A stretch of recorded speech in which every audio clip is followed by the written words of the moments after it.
Bapak Mama saudara-saudari yang terkasih di dalam Tuhan, Shalom. Shalom. Selamat memasuki minggu pertama di bulan Agustus dan selamat memasuki bulan kebangsaan.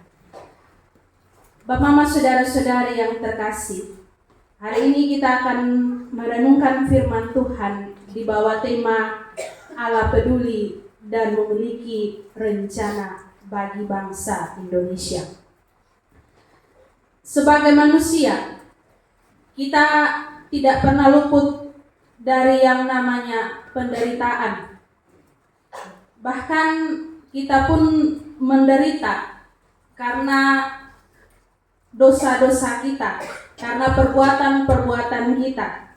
Namun karena kepedulian Allah kepada kita, sehingga Ia mengutus Putra Tunggalnya untuk menebus dosa-dosa kita dan membebaskan kita dari dosa.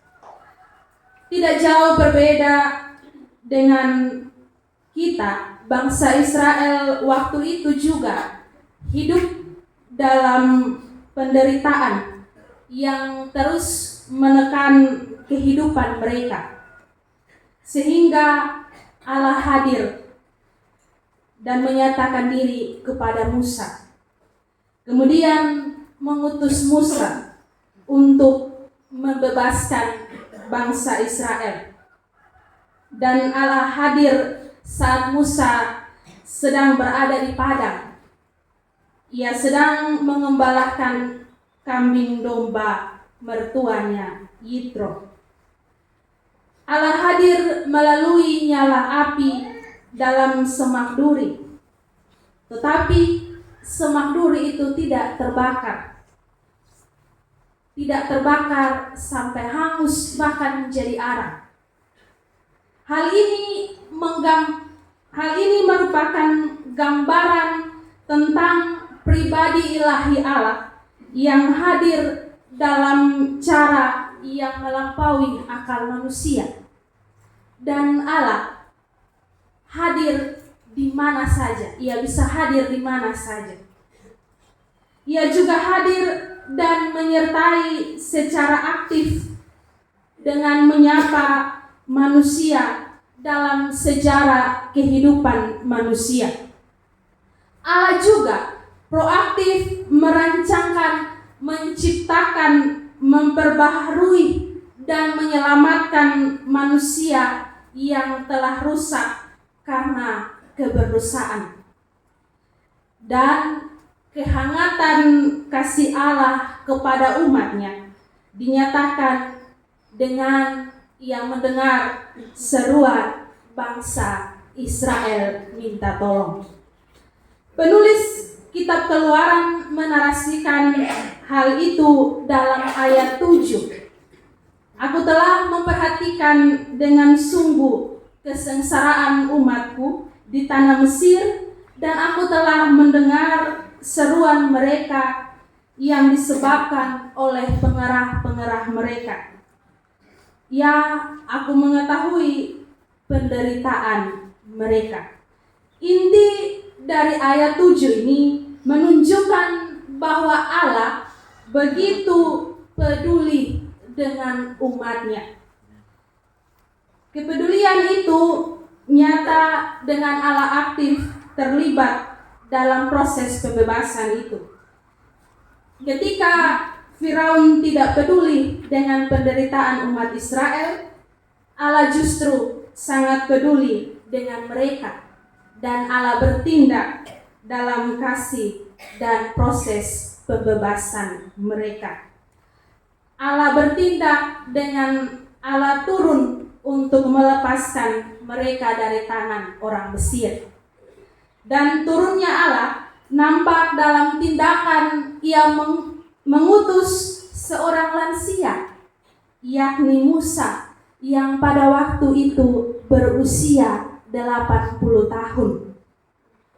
Meskipun tugas itu sulit dan membuat Musa merasa tidak mampu serta takut, tetapi Allah memakai banyak cara. Allah melakukan mujizat-mujizat yang menggemparkan. Ia memperkenalkan identitas dirinya sebagai Aku adalah Aku, yang menunjukkan pada kemahakuasaan dan kedaulatan Allah. Dan nama itu harus disampaikan kepada Firaun juga umat Israel sebagai pribadi yang mengutus Musa ada di tengah-tengah bangsa Israel. Kemudian tanda ajaib lainnya adalah Allah melembutkan hati Raja Firaun dan rakyat Mesir. Pada ayat selanjutnya kita akan menemukan bahwa bangsa Israel keluar dari Mesir tidak dengan tangan yang kosong atau tangan yang hampa. Dan juga Tuhan berjanji akan senantiasa memberkati bangsa Israel. Bahkan tidak sampai di situ. Allah juga memakai para lansia lainnya, yaitu Harun yang berusia 83 tahun waktu itu, dan lansia lainnya seperti tua-tua Israel untuk mendampingi dan berbicara atas nama Musa yang tidak pandai berbicara itu. Bapak-bapak, saudara-saudari sekalian, jadi Allah dapat memakai siapa saja, bahkan orang-orang yang tidak dianggap, orang-orang yang tidak cakap dalam berbicara, orang-orang yang sudah lanjut usia, atau orang-orang yang masih muda. Allah dapat memakai siapa saja untuk berkarya bagi dirinya. Allah juga menyertai perjalanan mereka dari Mesir ke Kanaan, yang mana dalam perjalanan tersebut bangsa Israel seringkali meninggalkan Allah, seringkali memberontak, mereka lebih banyak bersungut-sungut dan sebagainya. Kalau Allah mau memilih untuk kasih tinggal mereka, mungkin Allah bisa kasih tinggal mereka. Tetapi Allah tetap peduli kepada mereka dan terus membawa mereka menuju tanah Kanaan, tanah yang berlimpah susu dan madu. Bapak-bapak, saudara-saudari yang terkasih dalam Tuhan, bulan Agustus dalam tahun gerejawi Gemit kita peringati sebagai bulan kebangsaan. Firman Tuhan hari ini memberi pesan yang kuat. Ada dua pesan, yaitu yang pertama, Allah sungguh peduli dengan hidup penderitaan umatnya. Bangsa Indonesia pernah dijajah cukup lama oleh bangsa lain, dan penjajahan itu melahirkan derita yang hebat bagi bangsa ini, terutama generasi orang tua kita waktu itu. Lalu apakah Allah berdiam diri saat bangsa ini dijajah? Dan apakah masyarakat kita saat hidup dalam penderitaan terus? Jawabannya tidak. Dalam derita hidup yang dialami, dalam penjajahan yang dialami, orang percaya saat itu Allah memperhatikan, Allah mendengar, dan Allah mengetahui. Ia sungguh peduli dengan hidup kita selaku umat ciptaannya. Dalam derita bangsa ini, Allah hadir membawa bangsa Indonesia pada tujuan sejarah yang Allah kehendaki, membawa bangsa Indonesia pada kemerdekaan. Allah memakai banyak tokoh lintas agama untuk membebaskan bangsa ini dari penderitaan hidup.